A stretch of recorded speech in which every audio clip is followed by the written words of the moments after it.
अस्सलाम वालेकुम। DLS method cricket में क्या होता है, इसको कब और क्यों अप्लाई किया जाता है, इसका क्या फॉर्मूला है, क्या फॉर्मेट है, क्या हम भी अपने नॉर्मल कैलकुलेटर पे इसको कैलकुलेट कर सकते हैं और इस मेथड को डीएलएस मेथड क्यों कहा जाता है।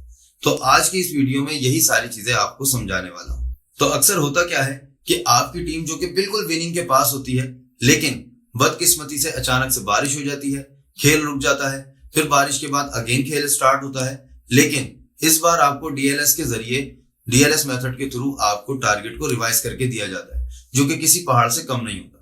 मान लीजिए कि पहले आपको चाहिए थे 50 बॉल्स पर 20 रन, लेकिन अब बारिश के बाद आपको जो टारगेट रिवाइज होके मिला है, अब आपको चाहिए 2 बॉल्स पे 22 रन, जिसको देखने के बाद आप कहते हैं यार ये तो गलत हो गया, ये तो नाइंसाफी है, ये तो हम तो जीतने वाले थे। लेकिन ऐसा कुछ भी नहीं है। डीएलएस मेथड के जरिए, डीएलएस मेथड का एक सिस्टम है, उसमें पूरी फॉर्मेट है, उसकी इक्वेशंस है, उसके जरिए ही आपको टारगेट रिवाइज करके दिया जाता है। ऐसा नहीं है कि जो मैनेजमेंट बैठी हुई है उसने अपनी मर्जी से टारगेट बना के आपको दे दिया। तो इस डीएलएस मेथड को सीखने और समझने के लिए मैंने बहुत सारी वीडियोस देखी। तो किसी वीडियो से मुझे कुछ मिला, किसी वीडियो से मुझे कुछ मिला। तो इन सब वीडियोस को देखने के बाद, इसको समराइज करने के बाद, इसमें मैंने अपनी इनपुट डाल के पूरी कोशिश की है कि इसको आसान से आसान करके आपको समझा सकूं, ताकि आप भी आइंदा के बाद ये ना कहें कि यार ये तो गलत हो गया, बल्कि उसको खुद समझें और उसको सीख सकें। तो बहुत मेहनत की है वीडियो बनाने में। प्लीज वीडियो को लाइक जरूर कर दें। चैनल पर अगर पहली बार आए हैं तो प्लीज चैनल को सब्सक्राइब कर लें, ताकि इस तरह की मजीद और मजेदार इंफॉर्मेटिव वीडियोस आपको मिलती रहे। तो आइए स्टार्ट करते हैं।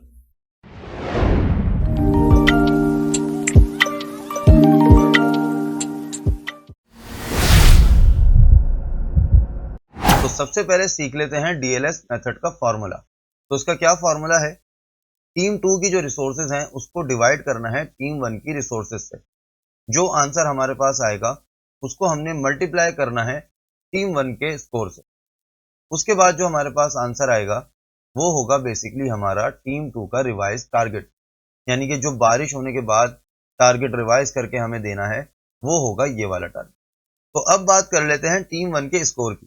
तो ये तो आपको सभी को मालूम है कि टीम 1 ने क्या स्कोर किया है, लेकिन कि टीम 2 और टीम 1 की रिसोर्सेज क्या चीज है, ये हम कहां से लेकर आए हैं, यहां पर कौन सा नंबर आएगा। तो ये जो डीएलएस मेथड का फंडा है ये मुकम्मल इन रिसोर्सेज के ऊपर ही डिपेंडेंट है। अगर आपने इन रिसोर्सेज के बारे में समझ लिया कि ये कैसे हासिल होंगी, कैसे इसके नंबर्स आपको मिलेंगे, तो आपने मुकम्मल डीएलएस मेथड को समझ लिया। तो आइए स्टार्ट करते हैं, देखते हैं कोई एग्जाम्पल निकाल के और उसको कैलकुलेट करते हैं। लेकिन उससे पहले आपको बता दूं कि डीएलएस मेथड को डीएलएस मेथड क्यों कहा जाता है। तो डीएलएस मेथड को डीएलएस मेथड इसलिए कहा जाता है क्योंकि इस मेथड के जो फाउंडर हैं, जो क्रिएटर हैं, वो यही दो लोग हैं जो आपको नजर आ रहे हैं। एक का नाम है फ्रैंक डकवर्थ जो कि लेफ्ट में है, और सेकंड टोनी लुइस। इसी वजह से इस मेथड को डकवर्थ लुइस या फिर डीएलएस मेथड भी कहा जाता है। ठीक है जी। तो आइए स्टार्ट करते हैं और देखते हैं कुछ एग्जाम्पल्स और समझते हैं, सीखते हैं कि कैसे इनका ये मेथड वर्क करता है। तो आइए स्टार्ट करें।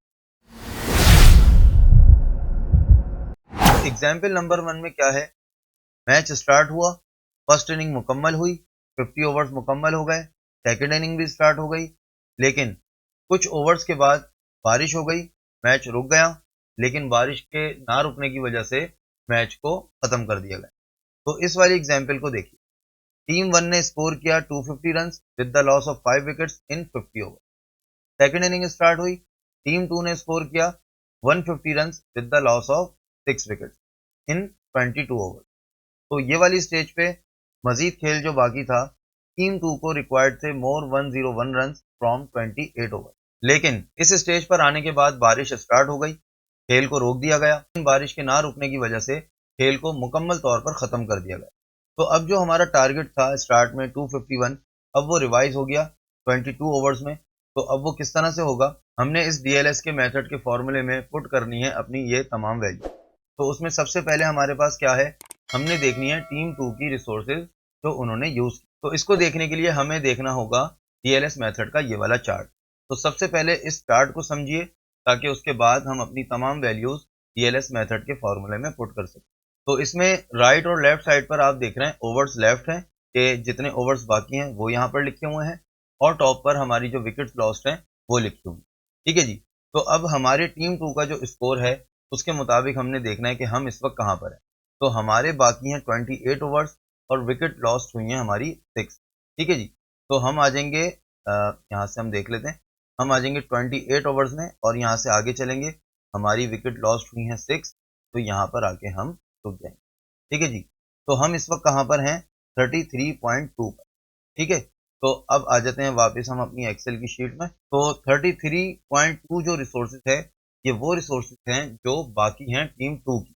तो इन्होंने कितनी रिसोर्सेज यूज़ की, हम आ जाते हैं अपने कैलकुलेटर में, 100 माइनस 33.2, तो ये वो रिसोर्सेज आ गई जो टीम 2 ने मुकम्मल यूज़ की हैं। ठीक है जी, तो हम यहाँ लिख लेते हैं 66.8% ये रिसोर्सेज वो आ गई जो टीम 2 ने यूज़ कर ली।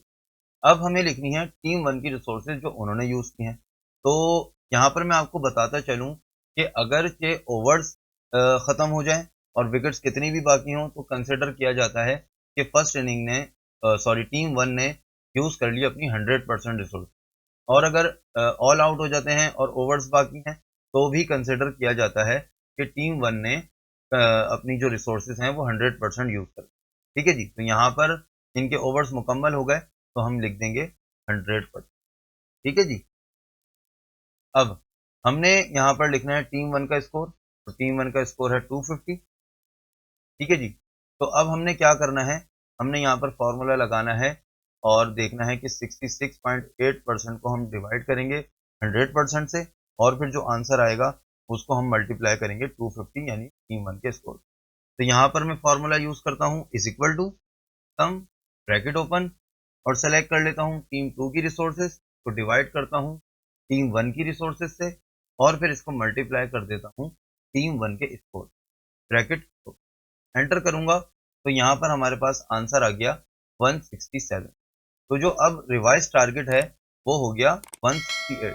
ठीक है, यानी ये 167 वो है जो समझ लीजिए कि टीम 1 ने स्कोर किया। ठीक है जी, तो अब हमारा जो टारगेट हो गया टीम 2 का वो हो गया 168। ठीक है, तो हम यहाँ लिख देते हैं, अब जो टारगेट हो गया 168 रन फ्रॉम 22 ओवर। ठीक है जी, 22 ओवर्स के स्टेज की बात हो रही है कि 22 ओवर्स में खेल खत्म हो गया, तो अब टारगेट हो गया 168। तो इस स्टेज पर 22 ओवर्स के एंड पर टीम 2 का स्कोर है 150, जबकि 22 ओवर्स का रिवाइज टारगेट है 168। तो अब यहाँ पर हम देख लेते हैं result, is equal to sum bracket open और फिर सेलेक्ट कर लेते हैं अपना जो टीम 1 का रिवाइज टारगेट है, जो स्कोर है रिवाइज, और इसको माइनस कर देते हैं टीम 2 के स्कोर से, ब्रैकेट तो एंटर करेंगे, तो यहाँ पर हमारे पास आ गया रिजल्ट, जो टीम 1 है वो विन कर गई है 17 रन। ठीक है जी, तो आपने देखा कि मैच जो है वो बारिश से पहले कितना इजी था टीम 2 के लिए, उनको सिर्फ 28 ओवर्स में 101 रन चाहिए थे जो कि वो इजीली बना ले, लेकिन डीएलएस की कैलकुलेशन के बाद टारगेट हो गया 168 और ये सिर्फ 17 रन से हार गए। ठीक है जी, अब यहाँ पर एक चीज़ और देखिए कि विकेट्स का इसमें कितना कमाल है। अगर इनकी विकेट्स लॉस हुई होती 6 नहीं बल्कि 3, ठीक है जी, और स्कोर यही होता, तो क्या कैलकुलेशन आता। तो आ जाते हैं हम अपने चार्ट पर 28 और यहाँ से हम चलते हैं तो हम होते 59.5। ठीक है जी, 3 विकेट के नुकसान पर हम यहाँ पर आते हैं। तो अब आ जाते हैं एक्सेल में अगेन 100% माइनस 9.5, तो हमारी जो रिसोर्सेज यूज हुई होती वो होती 40.5। ठीक है, मैं यहाँ पर लिख लेता हूँ 40। ठीक है जी, तो इस स्टेज पर जो रिवाइज टारगेट होता वो होता 101, 101 या फिर 100। ठीक है जी, तो अब हमारा जो टारगेट है वो 101 हो गया इस स्टेज पर, और टीम 2 का स्कोर है 150, तो ये जीत जाती कितने स्कोर से, 49 रन से, ये टीम 2 विन कर ले। तो आपने देखा कि डीएलएस मेथड में विकेट्स जो हैं वो कितनी वैल्यू रख, स्कोर वही था, विकेट्स कम गिरी हुई थी, तो आप 49 रन से मैच जीते, और आपकी 6 विकेट्स लॉस थी तो आप 17 रन से हार गए। ठीक है जी, तो अब देख लेते हैं अपनी एग्जाम्पल नंबर 2। एग्जाम्पल नंबर 2 में क्या है कि मैच स्टार्ट हुआ, फर्स्ट इनिंग मुकम्मल हो गई, सेकंड इनिंग स्टार्ट हुई, लेकिन कुछ ओवर्स के बाद बारिश हो गई और फिर कुछ देर के लिए खेल रुका, और फिर कुछ ओवर्स रिड्यूस करके मैच अगेन स्टार्ट हो गया।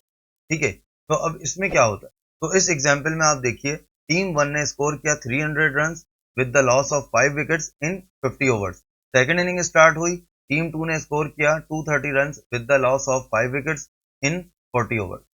खेल रुक गया, बारिश स्टार्ट हो गई, थोड़ी देर के बाद बारिश रुकी, खेल अगेन स्टार्ट हुआ लेकिन रिड्यूस हो गए 5 ओवर्स। तो अब इसमें क्या होता है, तो जो एक्चुअल स्टेज थी यानी कि ये वाली 40 ओवर्स और 5 विकेट्स और 230 रन, तो इसमें क्या था, हम चार्ट देखते हैं। हमारे पास यहाँ पर 10 ओवर्स बाकी थे, यहाँ पर हमारे पास 10 ओवर्स बाकी थे और 5 विकेट्स लॉस हो चुकी थी। तो हम कहाँ पर थे, हम यहाँ से देख लेते हैं 10 ओवर्स के first wicket, second wicket, third wicket, fourth wicket और 5। ठीक है जी, तो हम थे 26.1 पर। तो अगेन हम आ जाते हैं अपनी एक्सेल शीट पर, तो हमने यहाँ पर लिख लिया 26.1, ये हमारी रिमेनिंग रिसोर्सेज थी, लेकिन 5 ओवर्स रिड्यूस हुए, टोटल मैच हो गया 45 ओवर्स का। तो 45 ओवर्स पे हमारी स्टेज क्या थी वो हम देख लेते हैं। वापस आ जाते हैं अपने चार्ट में और फिर आ जाते हैं 45 ओवर्स यानी 5 ओवर्स लेफ्ट।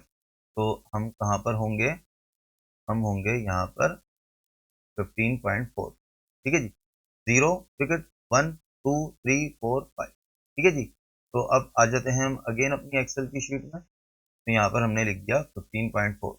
तो अब हमें कितनी रिसोर्सेज का जो है वो लॉस हुआ 5 ओवर्स कम होने की वजह से, हमने 26.1 रिसोर्सेज हमारी बाकी, लेकिन मैच जो है वो कम हो गया, तो अब हमारी रिसोर्सेज बाकी रह गई 10.7। अब ये 10.7 कैसे आया, हमने 26.1 में से माइनस किया 15.4 को, तो अब हमारी जो रिमेनिंग रिसोर्सेज हैं वो हो गई 10.7, यानी कि हमने जो यूज़ की, हमने 100 में से माइनस किया 10.7 को, तो हमने रिसोर्सेज यूज़ की 89.3। तो अब ये जब आपके पास फिगर आ गया तो सब कुछ फिर इसके बाद वैसे ही है जो एग्जाम्पल नंबर 1 में हमने देखा। तो हम यहाँ लिख लेते हैं 89.3%। ठीक है जी, और जैसे कि मैंने आपको बताया कि टीम 1 ने मुकम्मल ओवर्स खेल लिए तो इन्होंने यूज़ की अपनी 100% रिसोर्स। ठीक है जी, अब यहाँ पर लिखते हैं टीम 1 का स्कोर 300, एंटर करते हैं और यहाँ पर हम फॉर्मूला लगाते हैं। तो टीम 1 का स्कोर रिवाइज होकर अब हो गया 267। ठीक है जी, और इस वक्त स्कोर है टीम 2 का 230। तो कैलकुलेटर निकाल लेते हैं और स्कोर लिखते हैं 267 टीम 1 का, और फिर माइनस करते हैं 230 रन 2 के, तो अब बाकी रह गए हैं 37। ठीक है जी, तो अब 5 ओवर्स का खेल बाकी है, तो अब टीम 2 को रिक्वायर्ड है 37 रन फ्रॉम 5 ओवर। तो उम्मीद करता हूं कि ये वीडियो आपको पसंद आई होगी, बहुत मेहनत से बनाई है, तो प्लीज़ वीडियो को लाइक कीजिएगा। चैनल पर अगर पहली बार आए हैं तो प्लीज़ चैनल को सब्सक्राइब कर लें ताकि इस तरह की मज़ीद इन्फॉर्मेटिव वीडियोज़ आपके लिए मैं लेकर आता रहूँ। तो दीजिए इजाज़त नेक्स्ट वीडियो तक के लिए। जज़ाकल्लाह, अल्लाह हाफ़िज़।